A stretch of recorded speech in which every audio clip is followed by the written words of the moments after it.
Hello everyone, आज की इस वीडियो में हम बात करेंगे क्लास 11th की पॉलिटिकल साइंस के कार्टून एंड पिक्चर। ठीक है, आपके एक मैप भी बनता है, मैप भी इसी वीडियो में करा दूंगा, यानी कार्टून पिक्चर मैप वाले क्वेश्चन यहाँ से आपके कवर हो जाएंगे। और एक ही वीडियो है, यानी कि सिंगल वीडियो है, वन शॉट वीडियो है, इसमें ही सारे आपके इंपॉर्टेंट मैप करवा दूंगा। ठीक है, इससे पहले मैंने आपके चैप्टर वाइज वन शॉट बना दिया है, बुक 2 के और बुक 1 के। ठीक है, यहाँ पे गलती से एक ही थंबनेल लग गया है, तो मैंने दोनों ही बुक आपकी बना दी है, बुक 1 बुक 2।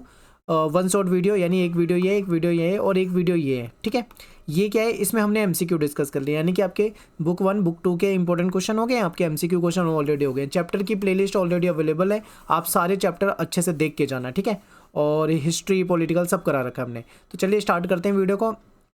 मेरा नाम सत्येंद्र प्रताप है, आप मुझे इंस्टा पे फॉलो कर सकते हो, एकलव्य स्टडी पॉइंट ये मेरा यूज़र नेम है।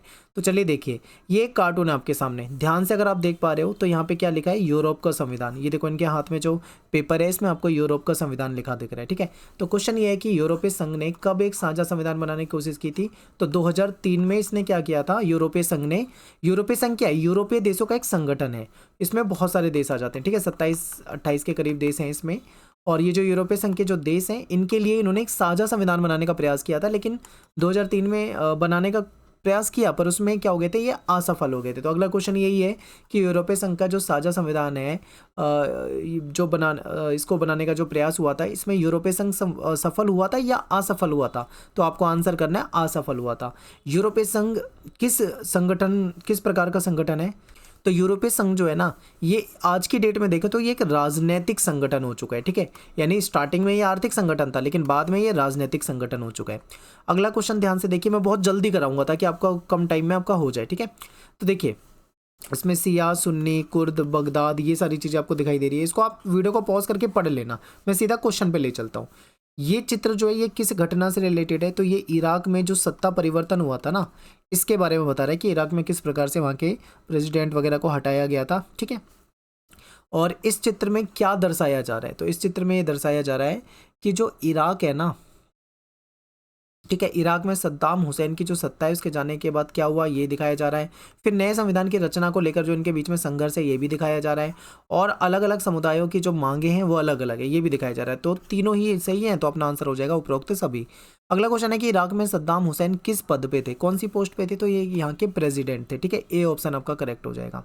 फिर अगला ध्यान से देखो, इराक कॉन्स्टिट्यूशन, यानी कि इराक का संविधान, और किस पे खड़ा है, ताश के पत्तों पे खड़ा हुआ है। तो इसका क्या मतलब है देखते हैं। ये चित्र किस देश के संविधान की बात कर रहा है, तो इराक के संविधान की बात कर रहा है। ठीक है, फिर चित्र में इराक के संविधान को ताश के ढेर पे क्यों दिखाया गया, क्योंकि इनका जो संविधान है ना, ये एक तरह से देखा जाए तो काफ़ी कमज़ोर है। ठीक है, कमज़ोर है, इसलिए इसको दिखाया गया है कि ताश के पत्तों पर खड़ा है, कभी भी ये संविधान टूट सकता है, गिर सकता है। अगला क्वेश्चन है कि क्या भारत का संविधान भी इराक के संविधान के जैसा है, तो आप बोलोगे नहीं, भारत का संविधान का जो आधार है वो बहुत मजबूत है, और भारत का संविधान जो है वो दुनिया के सफलतम संविधान में आता है। ठीक है, तो बी भी सही है अपना, सी भी सही है, यानी कि आंसर क्या हो जाएगा अपना, बी और सी दोनों। अगला क्वेश्चन है, ध्यान से देखो, ये नेहरू जी है, और एक तरफ अलग विचारधारा के लोग हैं, एक तरफ अलग विचारधारा के लोग हैं।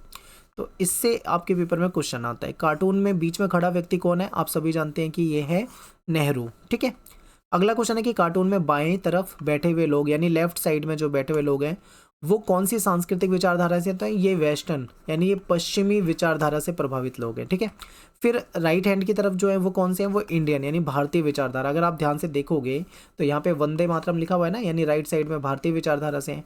और ये तो समझ में नहीं आ रहा है, थोड़ा सा ये इतना धुंधला है, तो आप समझ सकते हैं। अगला क्वेश्चन है कि चित्र दिया हुआ है एक, और ऐसा इमेज एक आपके पेपर में आएगा, तो इसमें पूछा गया है कि ये जो चित्र दिया हुआ है ये कौन है, तो ये है सरदार हुकुम सिंह। ठीक है, अब संविधान जब निर्माण हो रहा था, उसको बनाया जा रहा था, तो उसमें इनका क्या योगदान था, तो ये एक्टिव मेंबर थे, यानी बहुत ज़्यादा सक्रिय रहे हैं। ठीक है, बी ऑप्शन आपका करेक्ट हो जाएगा।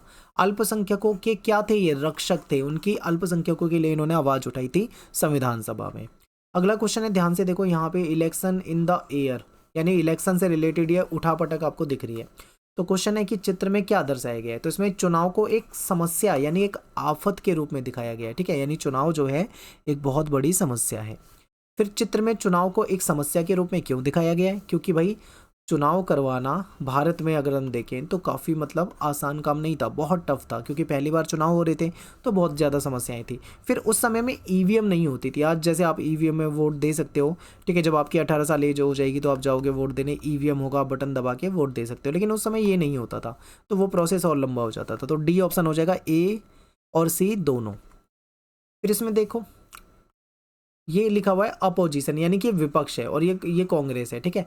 तो चित्र में क्या दिखाया गया है, इसमें कांग्रेस का प्रभुत्व दिखाया गया है, यानी कांग्रेस का वर्चस्व दिखाया गया है। चित्र में विपक्ष को बौना क्यों दिखाया गया है, छोटा क्यों दिखाया गया है? क्योंकि भाई देखो, कांग्रेस के सामने विपक्ष जो है ना, बहुत कम वोट मिलते थे, कमजोर था। फिर विपक्ष कुछ राज्य तक सीमित था, विपक्ष को जनता का ज़्यादा समर्थन भी नहीं था, ठीक है। तो इसलिए अपना आंसर हो जाएगा उपरोक्त सभी। अगला क्वेश्चन देखो, ये हाथी की पूंछ खींच रहा है, इनका नाम है नेहरू जी, अडल्ट वोट। अब इसको समझते हैं।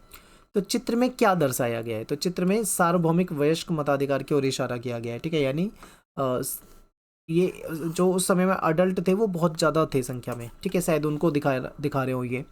अगला क्वेश्चन है कि सार्वभौमिक वयस्क मताधिकार को चित्र में हाथी के रूप में क्यों दिखाया गया है? तो देखो इसका आंसर हो जाएगा उपरोक्त सभी। क्यों? क्योंकि ये अधिकार पश्चिम के देशों में नहीं था लोगों को, जो भारत ने दिया। फिर इसको लेकर पश्चिम के नेताओं के मन में आशंका थी कि भारत का चुनाव फेल हो जाएगा। विदेशी पर्यवेक्षक ने इसकी आलोचना करी थी। तो अब आपके मन में आएगा कि सार्वभौमिक वयस्क मताधिकार होता क्या है। तो चैप्टर में मैंने आपको बताया हुआ था कि सार्वभौमिक वयस्क मताधिकार का मतलब है कि उस समय देश में जो 21 साल का व्यक्ति था वो वोट दे सकता था, चाहे वो महिला हो चाहे वो पुरुष हो। अब मैं 21 साल क्यों बोल रहा हूँ? क्योंकि उस समय में देश में वोटिंग की एज 21 साल थी, फिर बाद में उसको घटा के 18 किया गया था, ठीक है। तो ये भी दिमाग में रखना, हो सकता है पेपर में आ जाए। अगला क्वेश्चन देखो, चित्र में क्या दर्शाया जा रहा है? तो इसमें जो नेताजी दर्शाए जा रहे हैं, नेताजी के मन में चुनाव आयोग को लेकर डर दिखाया जा रहा है कि चुनाव आयोग आचार संहिता जारी करेगा और इनको उसको फॉलो करना होता है, ठीक है। फिर चित्र में सबसे आगे कौन है? तो नेहरू जी हैं। अब आपके मन में आएगा कि भाई नेहरू सबसे आगे क्यों है? तो इसलिए है क्योंकि ये लीडर है ना, यानी लोकसभा में बहुमत दल के नेता होते हैं और वास्तविक शक्तियों के प्रयोगकर्ता होते हैं, प्रधानमंत्री हैं देश के, और पूरी कैबिनेट को लीड करते हैं ये, ठीक है। फिर किन्हीं दो नेताओं के नाम आपको देखने हैं, पहचानने हैं। तो सबसे पहला तो आप नेहरू बता दो, नेहरू पहले नंबर पे दिख रहे हैं। फिर ये अब्दुल कलाम आज़ाद हो गए, राजकुमारी अमृता कौर हो गई, रफ़ी अहमद किदवई हो गए, ठीक है। तो आप ऐसे नाम बता सकते हो।